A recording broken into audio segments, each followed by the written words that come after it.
So I think it's really clear to be clear on what you're seeking to achieve. So are you just wanting to sell the business or the business premises together? Where you're doing both of them together, there's going to be quite a lot of due diligence that you're going to need to get ready.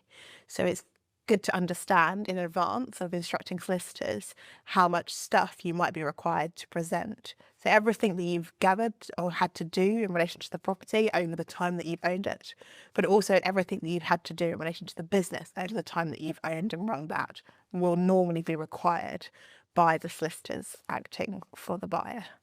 It's also important to understand that there might be covenants or restrictions on the property that people feel you might be in breach of, and so that you might have to resolve those issues with insurance or by making agreements with any landlord, and that you might have to involve third parties in the sale who might delay the process by not acting as quickly as you and the buyer.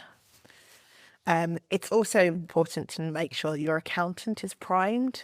They don't really like surprises. And so it's important to give them an understanding of the timescale you're working to.